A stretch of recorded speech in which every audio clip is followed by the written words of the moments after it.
दीपक जी दिल्ली से। राधे राधे महाराज। राधे राधे महाराज जी, दंडवत प्रणाम। महाराज जी, भारी मात्रा में लोगों के द्वारा बहुत प्रतिकूल और रुक्ष व्यवहार ही मिलता है। संसार में कुछ भी अच्छा नहीं लगता। कई बार ईश्वर को प्रार्थना भी करने पर चीजें अनुकूल नहीं होती तो हृदय में पीड़ा होती है और मन में विचार आता है कि आप ये हृदय की बात अनुकूलता कैसे- का राग ही तो माया है। ये अनुकूलता और प्रतिकूलता, यही द्वंद्व तो माया है। क्यों मांग करते हैं अनुकूलता की? मांग ही क्यों करते हैं अनुकूलता की?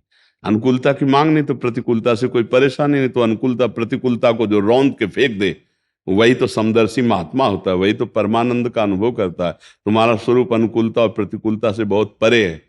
तुमने मान रखा है अनुकूलता प्रतिकूलता अपनी। उसी अनुकूलता प्रतिकूलता से जीतने के लिए हम परमार्थ पे आए हुए हैं। अनुकूलता की मांग ही नहीं। कर प्रतिकूल जितना व्यवहार करना मैं सहूंगा, रौंद दूंगा प्रतिकूलता को। तो अनुकूलता ही अनुकूलता है। अनुकूलता की मांग करोगे तो प्रतिकूलता में दुख होगा, मान की मांग करोगे तो अपमान में रोगे, जीत की मांग करोगे तो हार में उदास हो जाओगे। नहीं, हर परिस्थिति को रौंदता हुआ मैं आगे बढ़ूंगा, वही सच्चा विजयी होता है। काहे को अनुकूलता की मांग करते हो?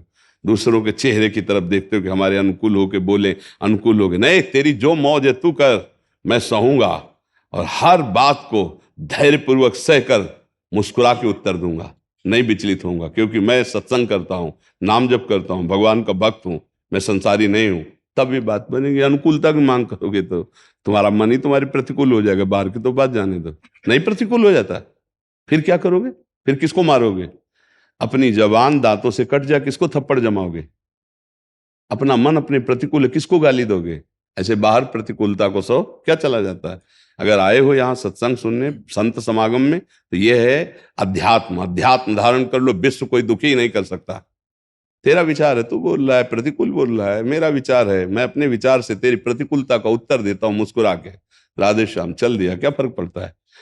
मस्त वही है जो अध्यात्म से युक्त है। अध्यात्म नहीं तो ये रो, हम उनके प्रति अनुकूल व्यवहार किया, हमारे पास प्रतिकूल व्यवहार करते हैं, हमारी निंदा करते हैं, हमें गाली देते हैं, वो रो बैठ के। और क्या करोगे? ज्यादा दिमाग खराब हुआ, डिप्रेशन में चले जाओ। हमारी बात समझ रहे आत्मिक बल नहीं है। है? आत्मिक बल नहीं है। आत्मिक बल आकाश से थोड़ी आएगा। तू भगवान कान से, ब्रह्मचर्य से रहे, नाम जप कर, संयम से रहे। आध्यात्मिक बल अभी जागृत होगा तो सिंह की तरह दहाड़ने लगेगा। ये सियार बना दिया काम क्रोध लोभ मोह मद मत्सर ने, भगवान के अंश को सियार बना दिया। आध्यात्मिक बल एकत्रित कर, इस अवस्था में आध्यात्मिक बल एकत्रित कर। दंड बैठक मार, 2 किलोमीटर दौड़, ब्रह्मचर्य से रहे, नाम जप कर, बुजुर्गों की सेवा कर, मेहनत करके पढ़ाई अगर कर रहा हो तो पढ़ाई करने, जो भी कार्य करे मेहनत से कर, ईमानदारी से। अभी आनंद आने लगेगा। ये आनंद के लिए मानव जीवन है। ब्रह्मचर्य छीण कर दो, कहां से अध्यात्म बल आएगा?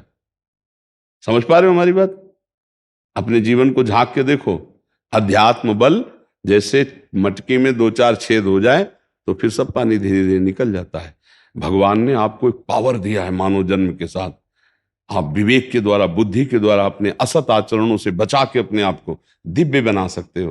और आप गंदे आचरण करके आप अपने को नीच बना सकते हो, पतित बना सकते हो, आप अपने को अपराधी बना सकते हो। आप क्या बनना चाहते हो वैसे बनो।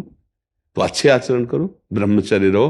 तुम्हारा ब्रह्मचर्य ठीक रहेगा तो तुम्हारी बुद्धि ठीक रहेगी, उत्साह ठीक रहेगा, नाम जप रहेगा तो आपके अंदर आध्यात्मिक बल आ जाएगा। 2 बात अगर संभाल लो तो सब ठीक हो जाए। आपका ब्रह्मचर्य ठीक, आपका नाम जप ठीक, तो सब ठीक हो जाएगा।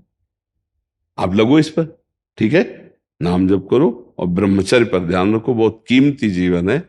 ब्रह्मचर्य वो वस्तु है कि एक बार अगर उसका आनंद आ गया तो जीवन भर के लिए आनंद में डूब जाओगे। गृहस्थी में रहते हुए भी ब्रह्मचारी रह जाता है।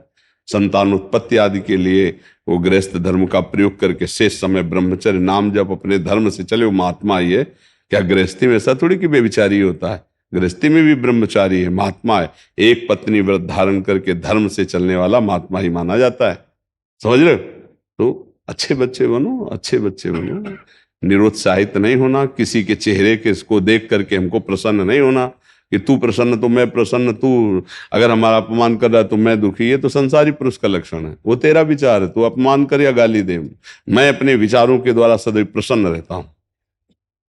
देखो, हम कई बार बताया, शरीर रोगी हो जाए लेकिन बुद्धि ना रोगी होने पावे, विचार ना रोगी होने पावे तो कोई फर्क नहीं पड़ता। अपने विचारों को स्वस्थ रखो, कोई परेशानी नहीं। शरीर अस्वस्थ है तो क्या हुआ? प्रारब्ध भोग है।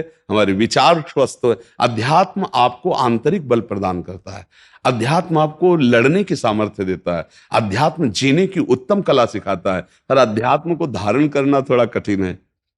जैसे पानी छोड़ो, नीचे बहना उसका स्वभाव है, लेकिन ऊपर चढ़ाना कठिन है। ऐसे मन पापों की तरफ, गंदी बातों की तरफ जाना उसे अच्छा लगता है, लेकिन अध्यात्म की तरफ ऊपर चढ़ाना कठिन। और जो अध्यात्म में आ गया वो आनंद में स्थित हो गया।